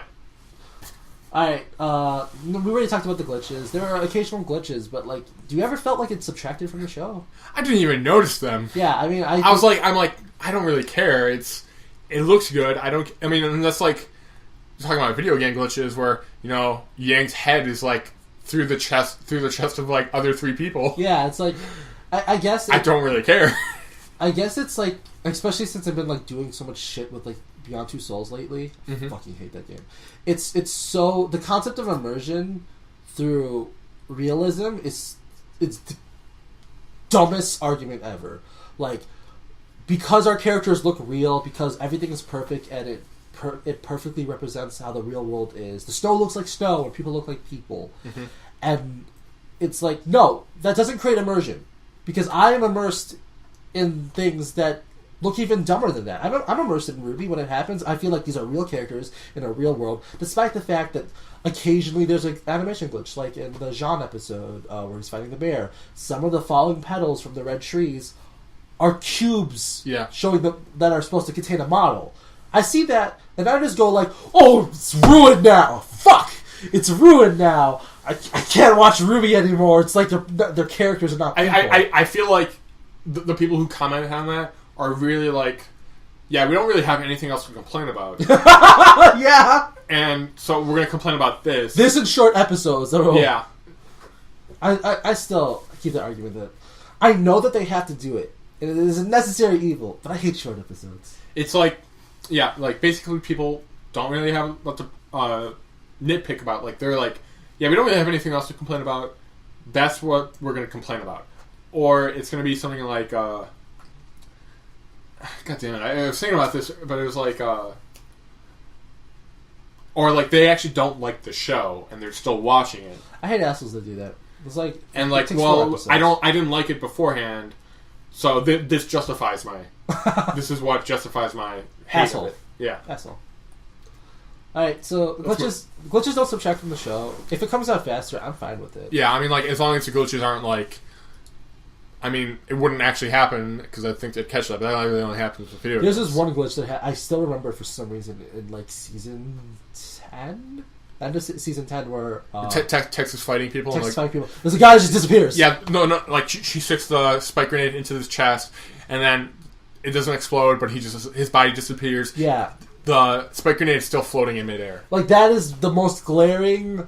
Yeah. That's the only thing I really noticed. Glitch mistake that Monty's ever made. And considering how long he's been doing this and all the shit he's done, it's not that bad. Yeah. That is his worst mistake ever. Okay. Music? Fuck. The soundtrack of RWBY is the greatest thing ever. I'm so happy that they... I don't know if it sounds mean, but like I don't like the rap soundtrack a lot that much. Like, every song in fucking in Red vs. Blue, not season 11, but like the season that Monty was animating and all the fight scenes, it was always rap. Yeah. Not season 8. Season 8, not a lot of it was rap. A lot of it was orchestrated, like that boss battle and ice fight. Two of the most used songs, I believe, in that. They're both present in the fight against Washington and the Meta. Those are great songs. When we hit seasons like 9 and 10, it was all rap. Every fucking song was rap. I actually did like the songs they did rap because it wasn't like rap that was like bad. Like, no, the rap is really good, but at some point using it all the time it's like oversaturating. Yeah, I mean there were a lot of great orchestrated tracks too. Like I liked Spiral, which is the song they used on the highway scene. It was great. Alright, so like RWBY, like the music is so like each song is so I don't know how to describe it. Like we heard Gold, right? Like Gold is such a good song. Yeah. It's a magnificent song. Red Like Roses Part 2 is a great song. I don't know why. I might be like the introduction of having lyrics in your background music, which is not something that's often done. But it's the like when they're fighting the Nevermore, and it starts playing like Red Like Roses Part 2. But halfway through Red Like Roses Part 2, they start singing lyrics. Like, that build up, his tension was so fucking good. Like, I don't know, the score's been really good. It's a mix of like a lot of genres. Like sometimes it feels like fairy tale-ish, and then it gets into like hardcore rock sometimes. Mm-hmm. I mean, I'm probably gonna buy two fucking types of the soundtrack this season. I'm probably gonna buy the soundtrack digital and the soundtrack physical just so I can get this sick ass CD. It looks so cool. Mm-hmm. Anything else about the music? No, not really. I was gonna say that season 11 of Red vs. Blue soundtrack, I'm just waiting. I love that. It was good? It was good. Okay, I heard it was good. I didn't hear any rap during it. No, because it was completely produced by the original guys. Trucadero. I never know how to say their names. Alright, I think we talked about all the theories. Penny's a robot, torture partners with Glenn and Ozpin, and Blake Kitty Ears. Oh, well, the Blake Kitty Ears thing was just, it was the fact that everyone knew this, and then all of a sudden it happened, and everyone lost their shit. It was so great. Were you going to say something about Tumblr earlier? It's down here. Okay. There's the fan base section. Okay, so the fan base for RWBY has actually been ridiculously cool, and the shit they pump out is amazing. Mm-hmm. Like, it's even cool to see famous artists on Pivx, like from Japan, like make RWBY art. It's really cool. Like, and it shows like how well, like how diversely the characters are designed. Like there's, like the art style, like their clothing is so like representative of them. I love it. Fanbase like made shit ton of art, like an amazing amount of art. It's only been a year. Yeah, I mean, like people would draw. Like I remember that someone drew, pretty much like all the major characters of RWBY. Like they included Cinder, and then like her two lackeys and like a bunch of all these other people, and they drew out like a rough sketch of it, and it was a pretty good sketch. And they said they were going to color it, but it was like this took place in less than like 12 hours. Yeah, these people are fast. Like, the fan base for the art has been amazing. Yeah, okay, fan fiction. I haven't read any RWBY fan fiction. I really want to go find that clip of Aaron and Barbara reading some Bumblebee fan fiction. Yeah, I think it's in the highlights, but I'm not sure. I'm gonna go check that out later. It's odd. It's not even that odd that the fan fiction, because there was Slash, Griff, and Simmons fics. Which I remember because I think they would. Gus would be reading that. Yeah, to Jeff in the hotel room. That's so fucking hilarious. I don't know. I don't have much of a feeling about that. I think that it's hilarious in a good way. I'm not like mocking these people. Tumblr. Alright, so Tumblr I have an issue with a little. I just want to start out with saying pretty much nothing I know. I don't really spend a lot of time on the Tumblrs. I don't. But I just want to say the one thing I do actually remember is someone came super ultra close to Ren. Oh yeah, I remember. I saw that. And it was just like the color scheme and like a different blade on the pistols. We talked about that in a previous episode. Yeah, we have uploaded the picture.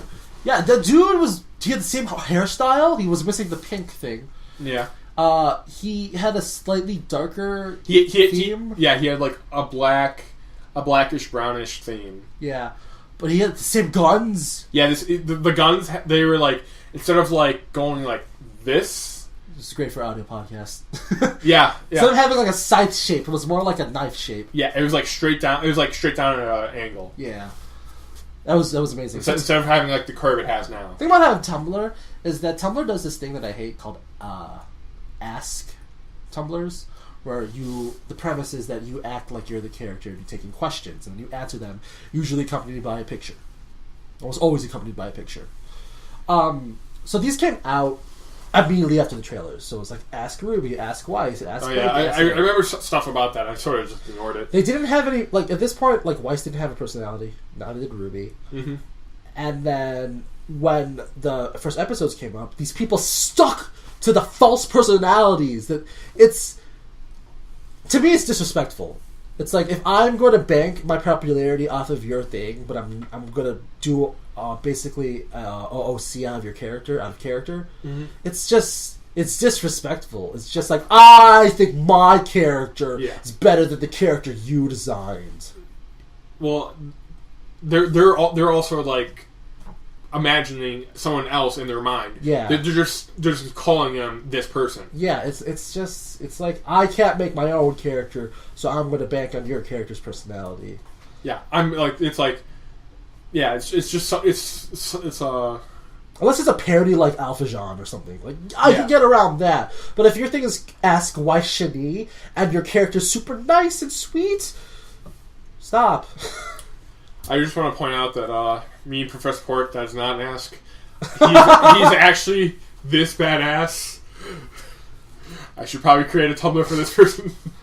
Joey's new Tumblr, my dad, Professor Port. I saw cosplay. Cosplay's been pretty sick. We saw some cosplays at RTX. Yeah. That's pretty cool. I know I saw Adam on pretty much all the guys that could cosplay. Yeah, because it's the only main character at that point. Only male character. I've seen some males try to cosplay as other female characters, but it does not work for them. Not at all. The Man Yangs are pretty cool, because the Yang's clothing's pretty Western. Yeah. So you can pull that off pretty easily. Can't really put off a Man Blake or a Man Weiss. Yeah. Yeah. I didn't actually see any of that, so I'm good for that. I saw Man Blake. It scared me a little bit. Okay. Cosplay community loves fucking RWBY. Mm-hmm. The amount of cosplay I see from RWBY, and like, RWBY's still a relatively small show. It's amazing what you see come out of it. Like, some of these costumes, I have a friend who's doing a RWBY cosplay. I'm helping her build a scythe. Yeah. Okay. Pain in the ass.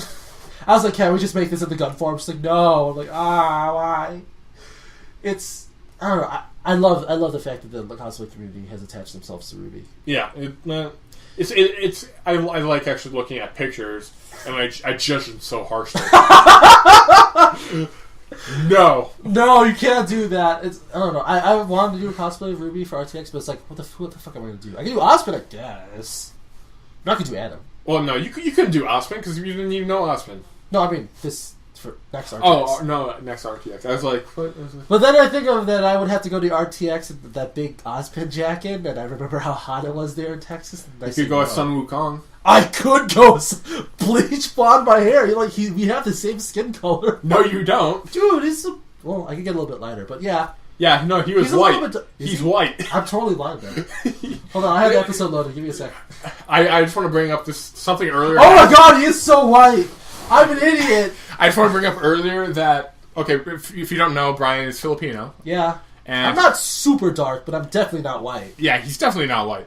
But then I'm going to have to wear an open shirt, and I don't want to wear an open shirt. Start working out. But I have. I've lost 10 pounds. No, you haven't. I've done burpees. No, you haven't. I have. My abs hurt. No, I just want to point out that something that Brian did earlier was the stinger where Cinder's two lackeys. Oh, yeah, I was an idiot. That was dumb as fuck. He put the skin color and hair color on the male. Like, from the female to the male. I took the features of the female and put them in the male in my head. So the male in my head had white hair and a darker skin color. And that he was Indian. And that he was like an Indian type character, and Gavin could play him because he had a British voice. And Joey's like, what are you, stupid? I love the episode. I'm like, yeah, I'm dumb. I'm so confused. Alright, Reddit. What? The last thing on the fan base section, Reddit. That subreddit, it's pretty active. Yeah, I mean, like... I love the discussion, it's so good. Yeah, like, it's only really active, like, the 2 or 3 days after the episode. Yeah. And then it's, like, just like... That's why we put the episode up. Yeah, that's what I've been saying. You always wanted to put the episode up on Tuesday. It's hard. Editing is hard. So, I don't know, I love the subreddit. Even though our episodes get downvoted sometimes. What? Really? Yeah, look at the votes. We usually have, like, 10 upvotes, and then we have, like, 6 or 5 downvotes. Oh, I thought you said downloads. No, we can't. I don't have downloads for this. I said downvotes. Oh, okay. I don't know. I still love the subreddit. If it wasn't for the subreddit, you probably wouldn't have made the show. Yeah. So thank you! Yeah!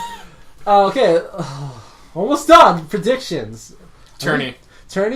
I believe that there's going to be something where like Ruby's gonna have to fight Penny, or Blake's gonna have to fight Sun Wukong? Well, the thing is that do you think the tourney is going to be team based or individual based? It might be a mix. It might be like this round it's team based, and this round it's individual based, or this round it's like who can defeat this specific creature of Grimm first. It's like objective wise, not just combat. Well, like because the thing is that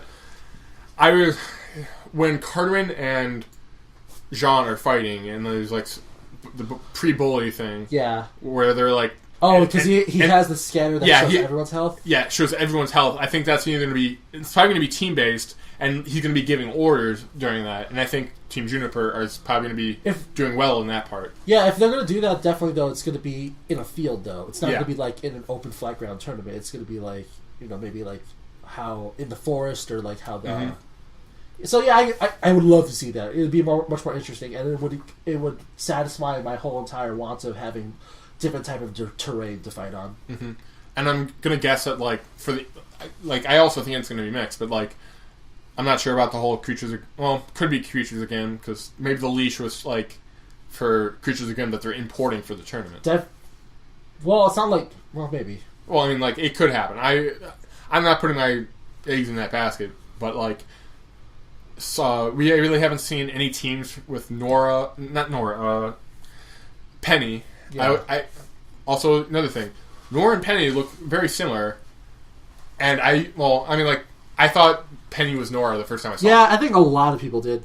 Yeah, but like we haven't really seen Penny's team or Sun Wukong's team, or that they're even go to the same school. Yeah, everyone just theorizes that, but I don't think that's true. So I'm gonna guess they're gonna be like individual based fights. Again, I still feel like it's going to be like multiple objectives because it's a tournament, so there's definitely going to be multiple rounds. Holy shit, we're long. Yeah, we're long. Yeah. So the attack on Vale is like the last thing that's going to happen. What do you think is going to happen? Well, we already theorized that Torchwick's going to use some type of creature of Grimm to attack. Well, Vale. Also dust. Lots of dust. It's going to be some kind of dust super weapon. Because it's like Bernie and Joel, they theorize that like the only reason people would need this much dust is for an army. So they're either like I guess the Fauna are going to launch another war. That never even thought about that. Yeah, that is a theory. The Fauna will reinstate the 100-Year War, whatever the hell it's called. Yeah, I think it was the 100-Year War. Okay. I mean, I don't really think that, but like, yeah, it's like I don't think they actually have the numbers to actually launch a war. Well, why else would the White Fang be this involved? The 100-Year War definitely seems like it would be a thing if the White Fang was involved. Yeah, I mean, the White Fang was originally created to basically foster peace, like it was like I don't know what our world's equivalent would be. It's sort of like I guess I don't know. It's like the only thing I can actually relate it to is like the God damn it, I forget what it's called. It is Martin Luther King activist group thing. Black Panthers? No, that's that's the opposite. That's Malcolm X. Alright, but it's like the Black Rights movement, and it's like so it's a movement group that originally all they did was like protesting, and they would try to force equality. Yeah, that's all they really wanted, and then one of the guys stepped down, and then they rose into a more violent state. Malcolm X, Black Panther. Magneto. I know all the symbolism.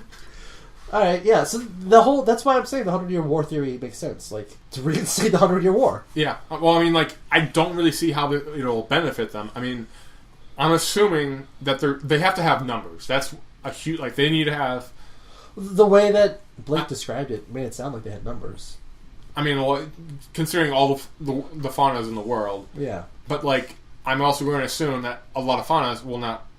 Well, like, from what I've seen, probably not going to agree with the White Fang. Like Blake. Yeah, like Blake and Sun Wukong. Maybe Velvet, I'm not sure. I hope she becomes much more of an important character in Volume 2, Season 1. Yeah. But, like, the thing is that... I mean, they could have numbers, but I don't think it'll be beneficial for them. Like, I'm not sure... Unless they're planning on actually wiping out humanity. Yeah, it depends on the leader. Like, if the leader is going all crazy and is like, we need to wipe out all humans, then shit, that might be the case. Yeah, but, like...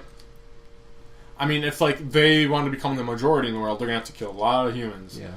But they're also going to take a lot of losses. So it's going to have to be probably a very heavy strike. It's going to be like a super strong strike. It's going to be a super strong sneak attack strike during night because they have night vision. They have night vision.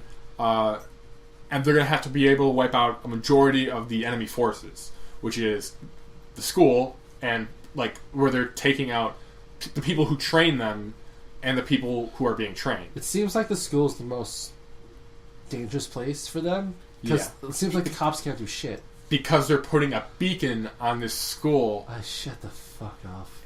Podcast over! No. Well, it's not, the whole thing was like, they're basically a shining light. They're pulling the veil over everyone's eyes. God, I'm gonna kill myself. Barbara would be so proud. But, like, no, like, I actually didn't try to make that a pun, but, like, it's basically like a huge target on their back. Yeah. And they're saying, like, we're training people to fight here. Well, it seems to be a full-town invasion. Yeah, but, I mean, like, it really depends, because, like, the geography of Vale and the school is, you have, on the western side, you have the water. On eastern side, you have, at the very edge of, like, the map that, you know, Torchwick had, you had a beacon, and in between is Vale. Yeah. And there's like a lake and some cliffs in between Beacon and Vale, but depending on where they attack from, they're probably going to be attacking probably from inside the city, as well as, like, moving, like, there'll probably be like, explosions, cause chaos. That's chaos. We don't know who's the good guy, who's the bad guy. And then they're, for some reason, I'm envisioning, like, Torchwick as Bane, and he's gonna trap, like, all the cops, or, like, he's gonna get rid of all the cops in one fell swoop. And Joel. So he's probably gonna be attacking the internal police force, and then you will probably have troops moving from north and south, attacking Beacon. Wow, you really planned this out strategically. I'm actually Torchwick. Oh God, no! I'm thinking of what I would do if I was in Torchwick's position. This all comes down to numbers, but if he can split his forces, he will most likely have, in order to prevent reinforcements from reaching from Beacon to Vale, he will be attacking the school. Dude, what if when the thing's happening, it's the White Fang, someone blurts out that Blake used to be part of the White Fang? Like, will we get one of those, like, things where you just start ostracizing? I don't know what that word is. Like, your classmates. So it's like the whole Japanese thing where it's like, since you're the same race as them, you must be evil. And we start, like... Well, I mean, there's also Velvet. There's Velvet, too. But yeah. It doesn't seem to be that many faunas in the school. But, like... I mean, that could happen. There's really no defense against it. Like, she could say she's not. Obviously, you know, everyone else knows she is. But, like, for Velvet, if she were to, if someone were to say she was part of the White Fang, and like us, the audience knows she's not, there's really no defense. I'm like, oh, I'm not, but you're part of the same race, and it's like, that's ignorant people. The concentration camps happen. Yeah. I don't know. At least the school officials, like the teachers, at least seem to understand. Yeah. Like, Black respects the fauna, at least. Mm-hmm. Back to my theory of the strategy. And then they send in cavalry over here, and then... I'm just saying, I'm just putting out the grand strategy here. And it's like, you will have... They're obviously going to have to either take the long route or the short route. Short route was, they all were in planes, which you can see in episode 1 and 2. obviously, I believe that you can actually go around the lake and all that, cliffs and all that. It'll take much longer for reinforcements to get there. So they're probably going to blow up the ships. And they might, or they're going to try and blow it up while it's flying over the lake in an effort to take out them all at once. There's a reason why you're good at RTSs and sim games. Maybe. I mean, kind of in the opening, you see... Well, doesn't, like, Ozpin have, like, a fleet of ships? Exactly. That's what I'm thinking that's going to happen. But it's quite obvious that the White Fang also has a fleet of ships. Yeah, but it doesn't seem like they have... Like, Ozpin's ships are, like... Those are, like, carriers. Yeah. Those are the heavy ships. Torchic has more of, like, lightweight, light ships. Like, yeah, you just use Penny to shoot them down with their stupid Hadouken lasers. And it's like... I'm guessing that he doesn't have a heavy class, like, whatever thing that Ozpin has, because that would probably... They'd have to hide that somewhere, and that is a huge-ass ship. That was, like, half the size of a school ship. I think it'd be really easy to infiltrate the school under the premise of the tournament. Yeah, it would. I mean, we're fans, we're fans, whatever. Yeah, like, I'm guessing of how they actually do it. I mean... Like you said, they might be in the forest, or they might be in, like, an arena. If they're in an arena, I could see that happening, but if in the forest, it's probably just going to be a televised thing with, like, the whole scan. They have cameras everywhere, apparently. Yeah. Never really explained that. Like, we'll be monitoring your when you go through the forest. I'm like, where are the cameras? Back to my strategy. Oh my god. Just hurry it up, dude. Okay, something that everyone should know about me is that when I go to someplace new, I'm actually taking everything I know about that place and forming an attack strategy or a defense strategy for that place. Man, the Tello rubbed way too off on you. Dude, the Tello... let's not talk about our old military history teacher. I only saw him for like a month. And and then he got pregnant, right? Yeah, he got pregnant. No, I'm not going to get... If you guys think I should go back into my strategy theorem, just tell me, and I will probably make a separate cast. Yeah, separate strategy cast, and I will do this. Oh my god. It'll be like my practice for editing. Alright, so the last thing is our personal feelings on the show. I'm going to be perfectly honest, I think that Red vs. Blue is better than RWBY. Alright. Okay. Solid argument. But, I mean, anything more about it?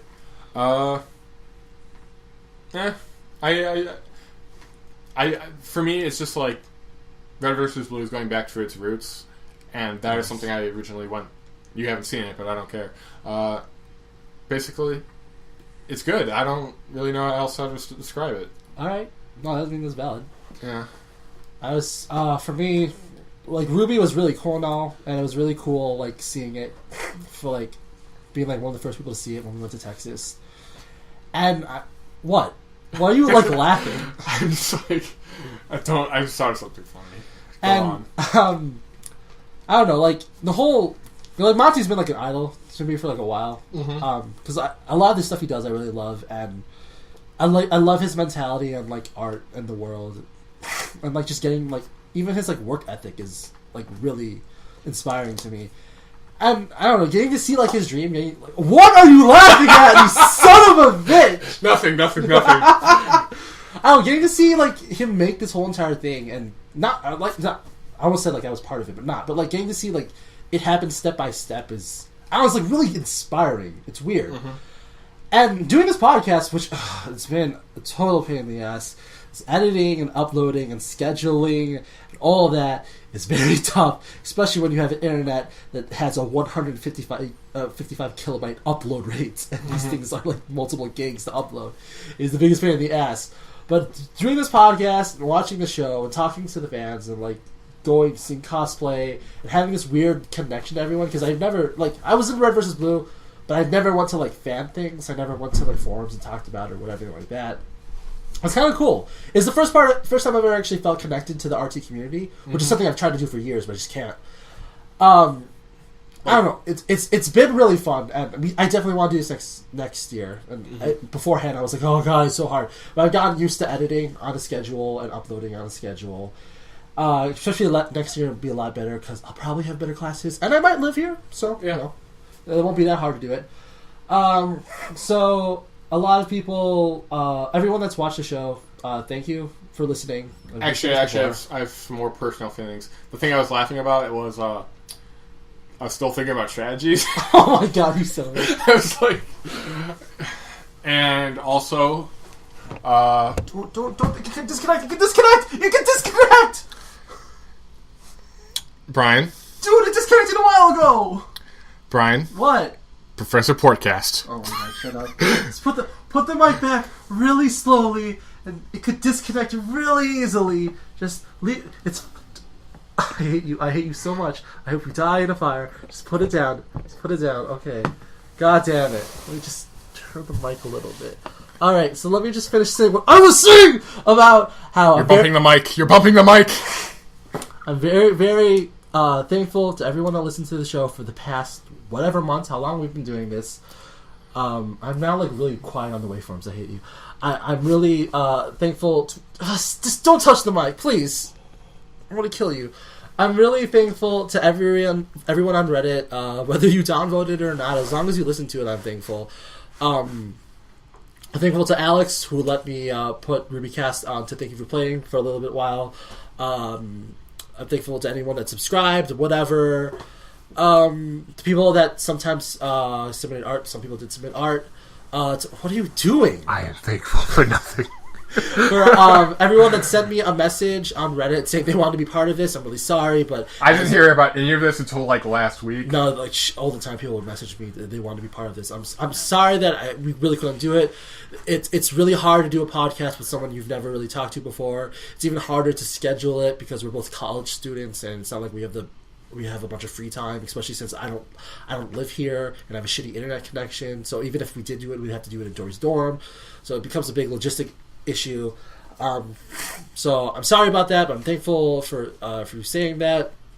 Everyone that submitted a fan theory, everyone that left a comment, we read all of them. We took everything to heart. I'm really thankful for all of that. I just want to bring up Flaming Hay 17. I like you. You said that Professor Port was the most badass character. Thank you. God damn it.